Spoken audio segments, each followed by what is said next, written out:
Leisure Stars here. Hello and welcome everyone to another Starfield video with my character Lucy Raven. Today I'm going to show you my new North Amp outpost on Jemison with this custom greenhouse that provides various organic materials, also vegetables and fruits simultaneously, thanks to Betamax's Starborn stuff mod. I also give you a preview of the first Outpost hubs I placed with a tip on how to use the snappable floor tiles from Betamax's Outpost framework mod to fill in the large gaps in the middle of the two-story hubs. I'm showing my new basic outpost for iron and aluminium on Nikola I, where I did quite some detailing, for example on the walls, especially with items from Pegasus, Outpost, Botanics and Utilities mod, as you can see in this workshop area where Hella is working. In addition, I've built 3 new ships. The Frontier RC is an improved rebuild of my Metaluna ship with a new bridge and interior layout. I also rebuilt the Black Phantom, which I will showcase briefly. Finally, I will show you the Firestarter, my first ship, built with modules from Falkland Systems Ship Services, a paid mod which I will give a quick overview and first impressions of. In the end, I will share my thoughts on the upcoming Starfield 2.0 update and DLC from Bethesda. So let's get started.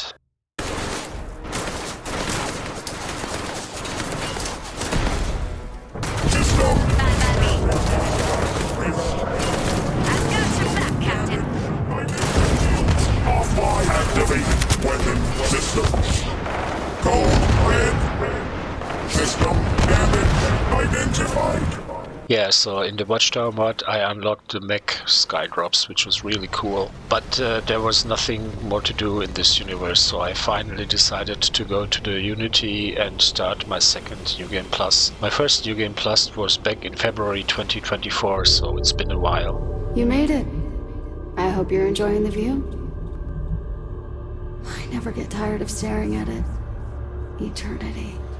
Back then I had also decided to skip the main quest, which has quite some drawbacks, especially when you want to stay longer in that universe. So this time I decided to do the whole main quest again. I also changed my background traits and removed the wanted trait. That trait was really annoying because at the end the only ships landing on planets were the stupid ecliptic bounty hunters. And I can't even remember how often I had to blow their ships out of the skies. Instead, I chose the Serpent's Embrace background trait, and I already had some fun with it when Sarah had to recite a Varul litany in the Old Neighborhood quest, and I'm curious how this will play out in the Shattered Space DLC. The first thing in the new universe I did was to rebuild my ship the Metaluna LCX, this time from the Frontier as a base. I know most players keep the Frontier untouched, especially because of that one special hab, but I don't care.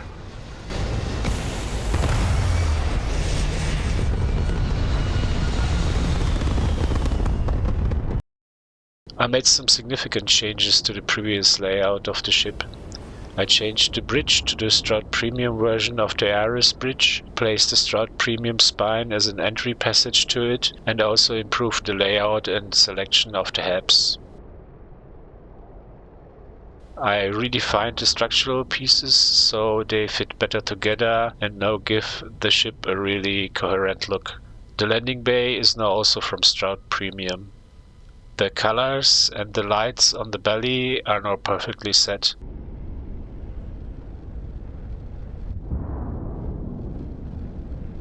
But on the top, the hab on the starboard side has no lights, although it is a Stroud Premium hab and they typically have 4 lights on the outside. But other than that, I think this ship is now finished. Inside you can see here the door to the landing bay and the docker in the entrance passage. The first hab on the port side are the bricks, on the starboard side is the infirmary,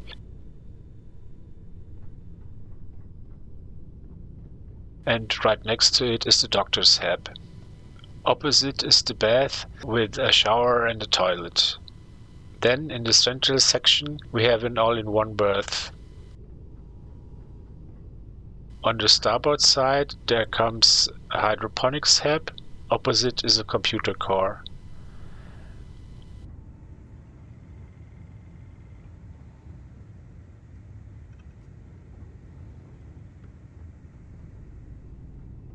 Off the staircase there is the gym, and on the other side a crew dormitory.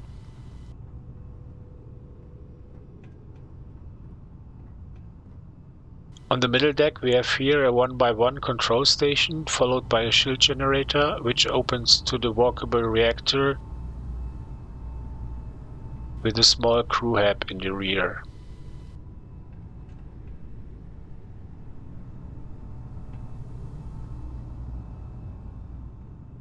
On the starboard side I put a workshop hab with all the crafting stations.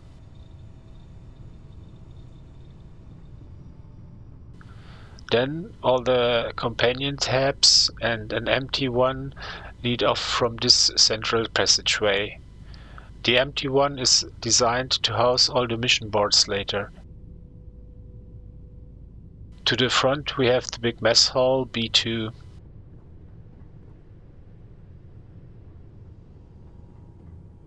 And in the very front of the ship I exchanged the bar from Nikola Aerospace with this empty hab, which I'm eager to decorate.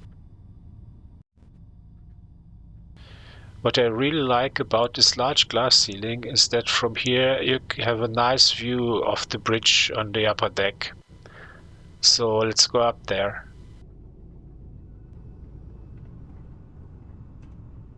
Here on the port side we have the captain's quarters, and on the starboard side I put a 2x1 control station. It has a passage to the large empty hab from Matilda in the rear. I already put here some floor mats, but can't wait to decorate this hab properly. We are in space now, so through these portholes you can't see very much, but once you are on a planet you have a great view and light coming in. This passage here is a little bit of a headache, because as you can see the floor has no support. I will have to put some mats here. On the other hand, this passage is cool because you can look outside, and from outside it's opaque. Finally we arrive at the bridge. What I really like about this bridge is that the captain's chair is in the center, as it should be. Actually, this bridge from Stroud Premium is called Hermes and not Ares, as the Deimos bridge that it is based on. It's maybe the best large bridge in the game right now. So that's it for my Frontier LC ship. Next, in the new universe, I built my first basic outpost for iron and aluminum extraction on Nikola I. I know that most players choose other planets for this, but since I always did it here in my previous playthroughs, I stuck with it. The weather here can be pretty harsh. The water is chemical, and if it rains, which it does a lot, you immediately get hypothermia and frostbite if you're not fully protected. But Nikola I, as it is so close to its star, has this cool feature that its own rotation is synchronized with the orbit around its star. That means that you have a permanent day and a permanent night side, and the sun stays always in the same position in the sky. On the termination line between the day and the night side you have a permanent sunrise or sunset, if you will, which you can see here. Theoretically a nice spot for an outpost, but I had to find a spot where I can extract at least iron and aluminium at the same time. At the location where I have established my outpost, extraction is so efficient that I can automate adaptive frame production with fabricators and still have more than enough iron and aluminium left over to craft them myself at the workbench if I want to gain XP from it. Here I can also extract tantalum and water. The former is needed for weapon upgrades. I set up a concrete foundation for the outpost, hoping that the NPCs will be able to enter and exit the outpost without problems. It worked in the beginning, but no NPCs have problems again entering the outpost. I also added stairs here. You can go down to the surface and check on the extractors. Since this is only intended to be a small outpost, the hab you enter has two basic functions. The rear part is a workshop with detailed decoration, especially on the walls.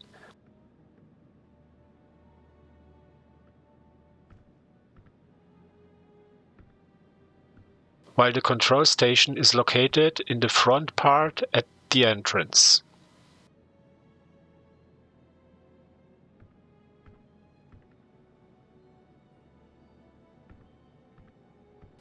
From here you can access the living area with the galley.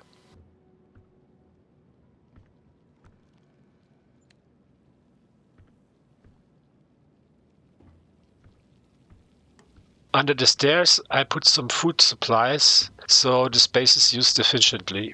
I had to fiddle around with the cooking station quite a bit because it had always this object is obstructed state when you try to use it. Here in the front you have a nice view of the landing pad and the whole outpost area. And as it is so cold outside, even Hella is staying inside most of the time.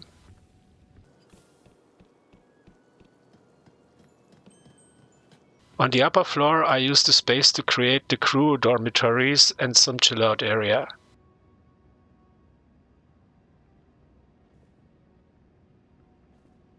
The outpost can host up to 6 crew members, but is intended to be run by just 3.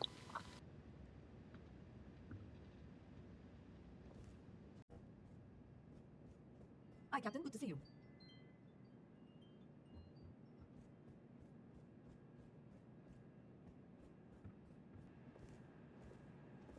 In the last tab, there is the main bedroom, not necessarily only for the captain, but rather for the outpost commander.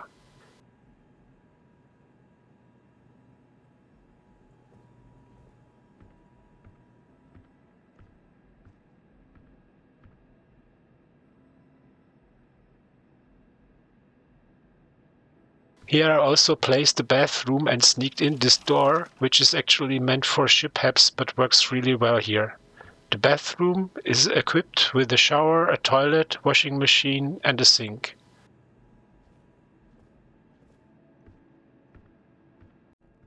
So that's it for this small outpost. Then I rebuilt my Black Phantom ship, not only because I think she's a real beauty, especially with the new splitter heads from Stroud Premium, but also because I already started the Watchtower DLC mod and needed ships for my fleet. In the interior, you come in from the starboard side and you enter immediately the staircase area, which feels natural as we know this from buildings in real life. But talking about Watchtower DLC, it was really cool because the mod noticed that I had gone through the Unity. Torin told me that since we are connected, he also jumped to this universe. He even called the Stardock Beta now and told me that we should just pretend nothing happened to outsiders. Unfortunately, after I went with him to the Watchtower warehouse, the mod reverted back to its original state and Torin told me he had a big revelation for me, namely the fact that he is a Starborn. I mean, it's completely understandable that they couldn't rewrite the entire mod for NG+, but it's still a bit disappointing. Other than that, the Watchtower mod keeps giving and giving. Back to the Black Phantom ship. As you can see, I used all the 1x1 HAPs from Stroud Premium for the reactor, the grav drive, and the shield generator.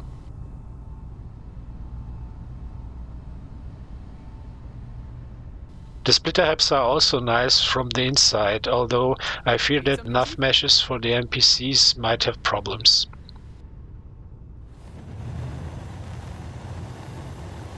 I think the ship looks really great and slick now from the outside.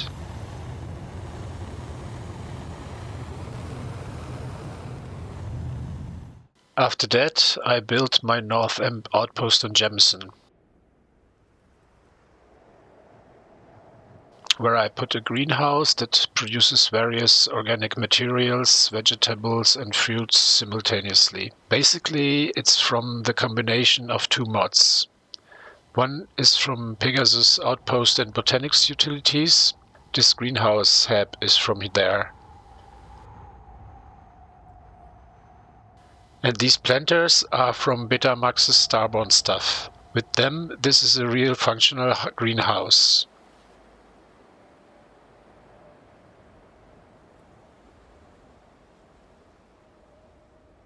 First, with these planters, you can produce fruits, and with these, vegetables. But with these ones you can produce all kinds of organic materials. For example, here I have adhesive. And here amino acids and so on and so forth. I placed 24 of these planters here, plus 3 for the fruits and the vegetables. They all need water, so you will need a lot of water. So, for example, this produces luxury textile, very important for furniture. Yeah, so most of the decorations are from Pegasus, Outposts and Utilities mod.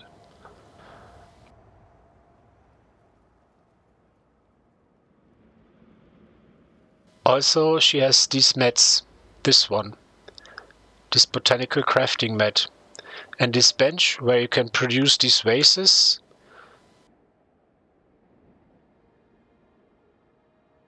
And these kinds of plants.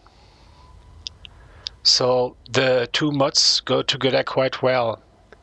It's now a real functional greenhouse where I produce all the organic materials I need.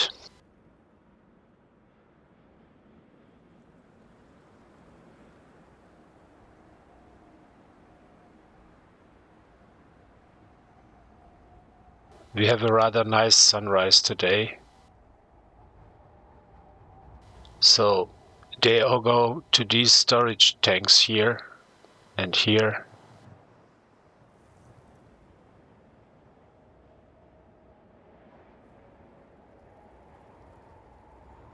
Also here I have some mixed storage tanks where some material ends up. There are also some transfer containers involved.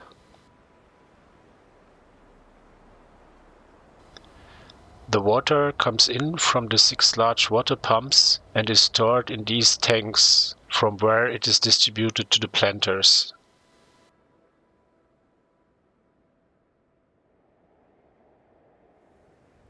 Here I also have the vanilla greenhouses, where I produce toxin and metabolic agents, which I use together with the argon I extract for amp production.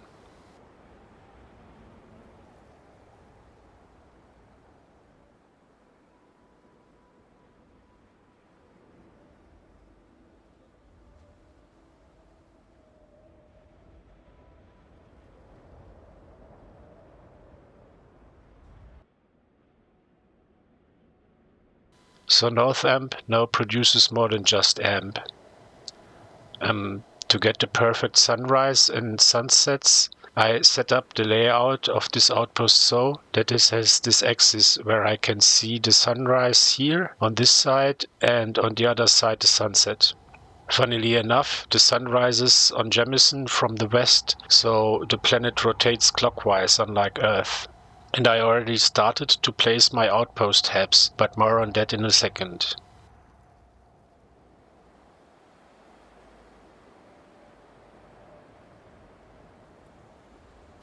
Here I placed a small concrete foundation in front of the landing pad. There is also my new ship, the Firestarter, that I showcase in a moment.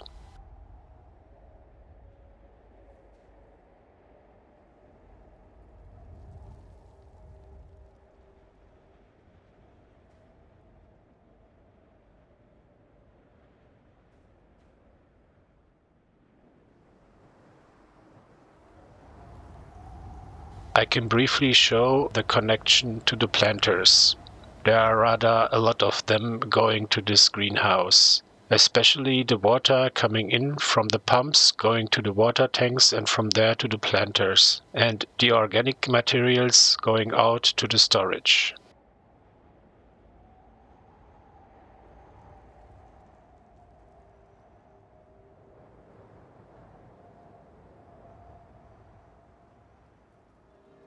Now to the outpost hubs I placed here. I built them relatively close to the ground. This makes them seem more accessible. I only use standard hubs apart from the 2 glass hallway parts which are from Pegasus Outpost, Botanics and Utilities mod. I hope the crew will then be able to access and move between the hubs without problems.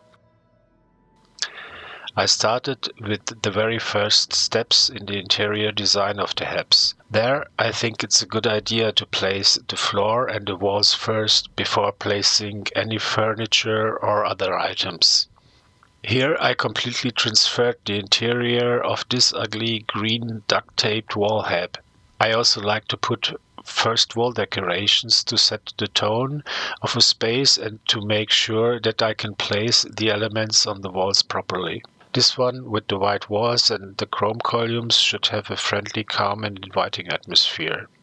For the floor, I used snappable floor tiles from Betamax's Outpost framework mod. These can be easily used to fill in the large gaps in the middle of this two-story HAP.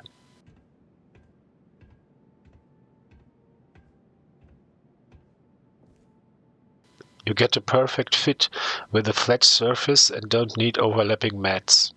On the upper floor, I opted for dark walls with silver decorations to contrast with the ground floor. Maybe I will remove some of the wall decorations later, but for now, they set the mood quite well.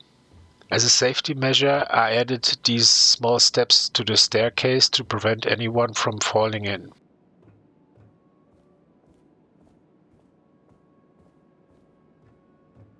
Now I can start placing furniture and other items.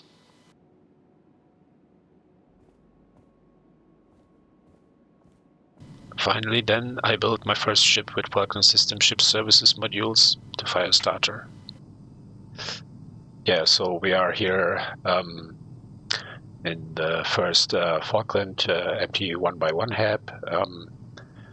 All in all, I switched off all the lights in the Falkland HAPs, except for this one. First of all, the mod author is a real master with lights. There are switches everywhere in every HAP for different lights, and the lighting overall is really well done. Now the ship is in a kind of a night mode. So here we have the engineering bay. I think this ventilation is really cool, makes a lot of sense here.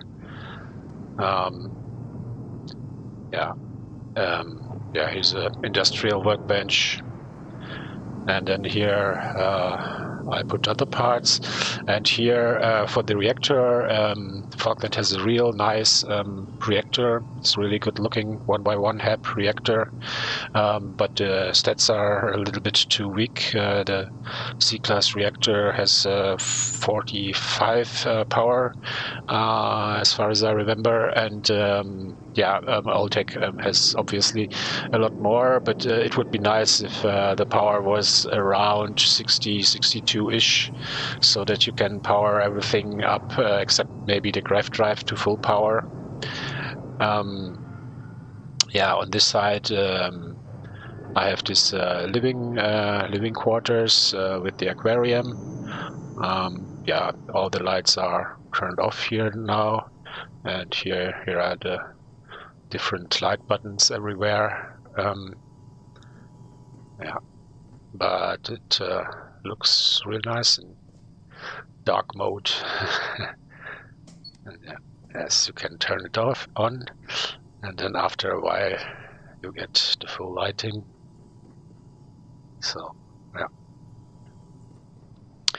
and then here are benches. I think they make only sense when you have a porthole here, and then you can sit. Here I put a Strat Premium all-in-one berth because the Falkland all-in-one berth was a little bit too hard to navigate, too narrow, because it has a table right here in the middle, and you can run. You have to go like this through the HAP. So all in all, the Falkland HAPs feel much more narrower and a little bit claustrophobic, if you will. But so this is a berth HAP, and also real nice with the lights here. I can turn some of them on. And then the game takes some time to render the new lighting conditions, but yeah, after a while it will render the night scene. And now this one is also, although here the lights are turned off, it will take some time to have that again in night mode, because yeah. Okay, this is a control station with these nice chairs. Also the crew likes to sit in there quite often. Here I put a 1x1 brick, although Falkland has this really nice luxury hotel-like crate bricks, but there is no patch for the useful bricks yet. But the author said online that he wants to make one sometime, so then I will definitely use the bricks from Falkland. Yeah, this is the end of the control station. Here, this arrangement is repeated in the cockpit, so that's the reason why I put this control station on the lower deck. Yeah, here's doctor's room von Stroud, and this time I put an elevator here. Yeah, there is this 1x1 hab from Falkland, which is I think it's an engine bay or something like that, which is cool, but which is really strange that here is a spacesuit workbench behind this engine. I don't know. that seems strange. On the other side, I have a 1x1 med bay or infirmary basically, and this is really well done. This is really cool. I obviously have the pharmaceutical lab, another light switch, and here the research lab. So this is really well done. Then on the mid deck, I have here the hydroponics hab, which is really nice, and the nice thing about it is that it has different kinds of plants.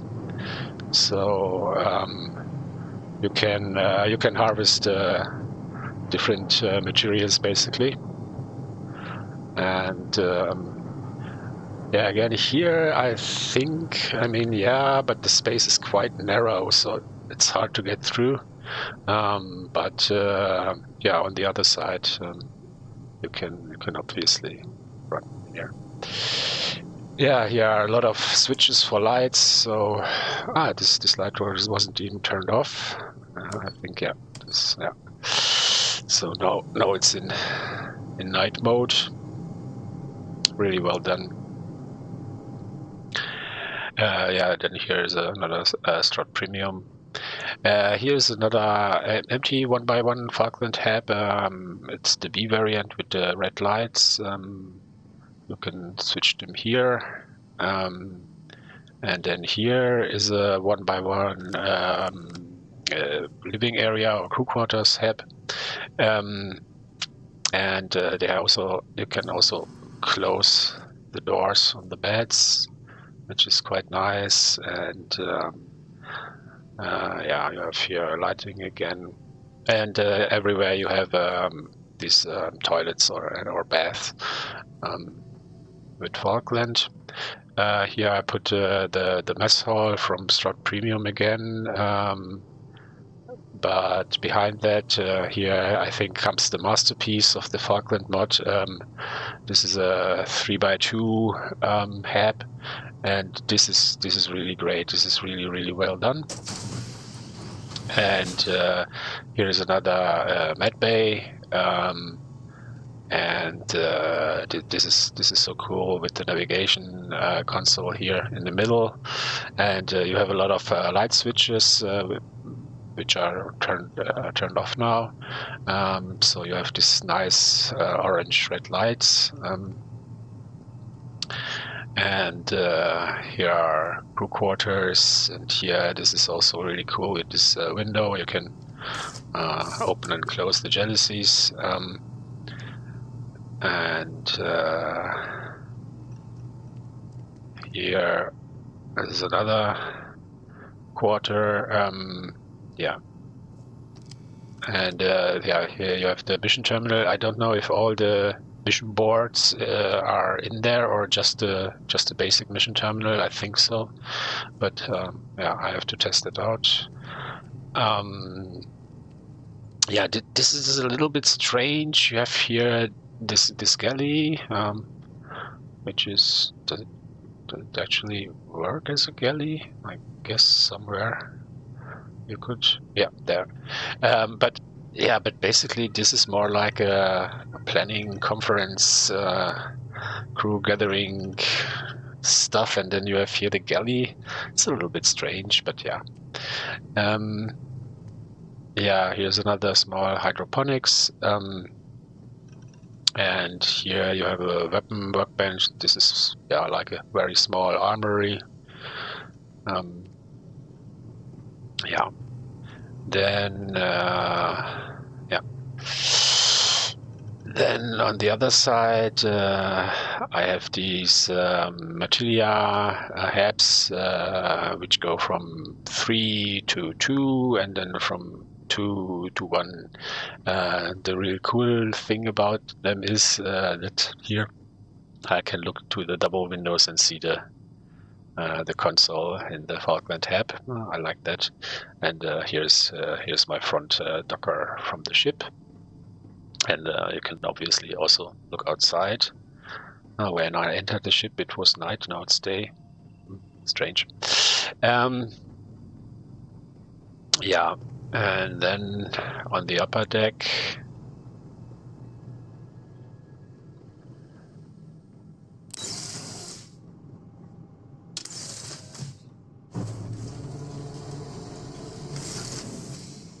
here I put the captain's quarters, which is also well done. Here you have more light switches, and you have here also this switches. You can change the door here, like you can have this door or this kind of opening, and here on that side too. And yeah, here's the captain's bed. Andreja. Yeah, and yeah, the mission terminal again. The decorations in this glass cabinet can be disabled, but once you disable it, the switch disappears, and you can only re-enable it by resetting the hub in the ship builder. You will find these kind of switches also at some workbenches in other hubs. The author explained to me that this is because the game may put doors to other hubs that are connected in these areas, and basically you can't have objects that would block doors or in this case float mid-air. Yeah, but anyways, here on the other side I put some Strut Premium 1x1s because I wanted to have a real shower here in this bath. And a fitness room. And here I put a small control station from Strut Premium and a computer core. Falkland does not have computer core hubs.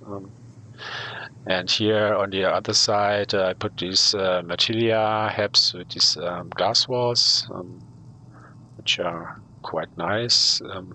I mean, materia has also light switches, but no comparison to the lighting from Falkland. Yeah, here on the other side also.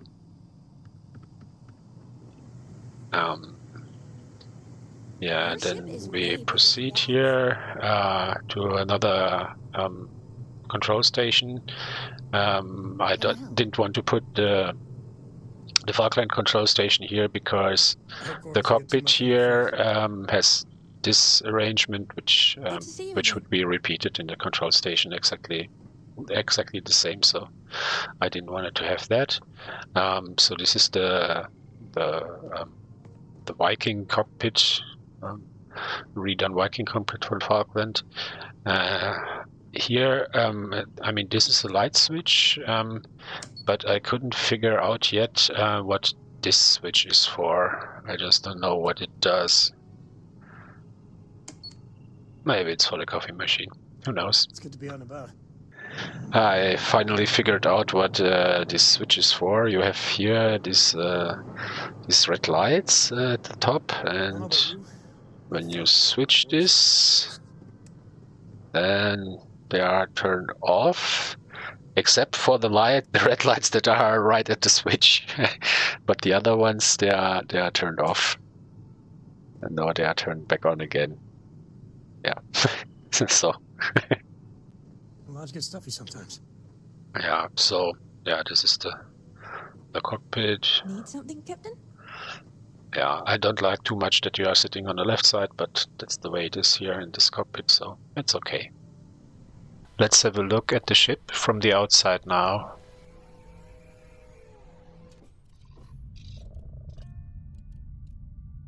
Of course, I used the Falkland structural parts with the metallic surface finishes.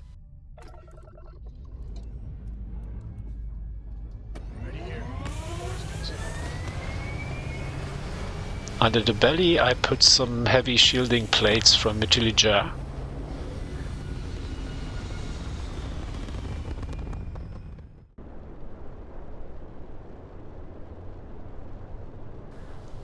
I really like these shiny surfaces. For example, here Mars is mirroring its color on the hull.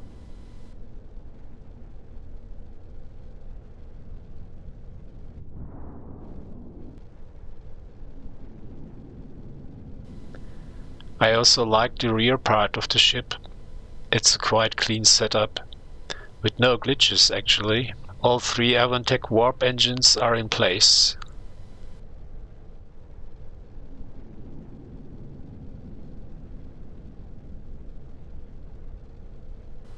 I also like the braking engines.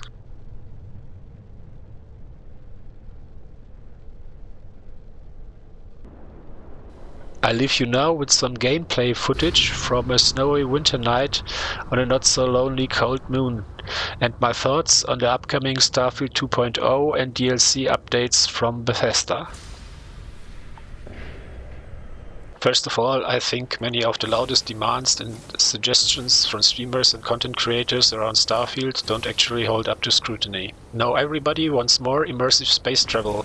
But let's be honest, traveling through the vacuum of space is the most boring thing you can imagine, because literally nothing happens for a very long time. So making it interesting will most likely fail. We have seen this pattern before. Players asked for a vehicle to explore planets more efficiently, but Starfield's planetary terrain simply isn't suitable for ground vehicles. Despite that, Bethesda delivered the stupid buggy anyway, not because it made sense, but because it ticked the box. What players actually needed was something different. A suborbital or low-atmospheric flying vehicle, the kind science fiction has been using for decades. Think of the landing ships in Rebel Moon, the pedal jumper in Stargate, or even the speeder bikes in Star Wars. Thanks to the Great Serpent, there are mods for that. Then came the next demand: fewer procedurally generated locations and more handcrafted content. So Bethesda gave us Desra in the Shattered Space DLC. But was it any good? No, because Starfield is not Fallout or Elder Scrolls, but people and even Bethesda don't get that. This leads to a larger issue. Bethesda needs to look more carefully at who is actually playing Starfield. As far as I can see, its audience is overwhelmingly adult, people who grew up on classic science fiction movies, novels and television. So Bethesda should assume that the players are clever, experienced, thoughtful and are comfortable with complex systems, narratives and ideas. They should take them seriously and not fob them off with simplistic and childish stories, features and gimmicks. The issue isn't that Bethesda adds vehicles or handcrafted areas. The issue is how and why they do it. Reacting to surface-level complaints instead of trusting players to engage with deeper systems, themes and consequences. What we don't need are safe, inoffensive conflicts that resolve without consequence. We can handle complex, morally ambiguous situations and deal with long-term consequences. In case of space travel, they could do so much instead of hold W and stare at stars. For example, faction-controlled space routes, religious exclusion zones, smuggling routes, patrols, embargoes, black market lanes, dangerous space anomalies, fueling stations and survival mode for fuel consumption, and so on. Traveling would then be a strategic choice, not a loading screen replacement. That's what taking players seriously would look like. Respecting the audience means designing mechanics with purpose, writing challenging stories with ambiguity, and trusting players to find their own meaning rather than spoon-feeding them spectacle. That said, I'm afraid none of that will happen. But we'll see. So, as always, catch a smile out there and see you in the Starfield.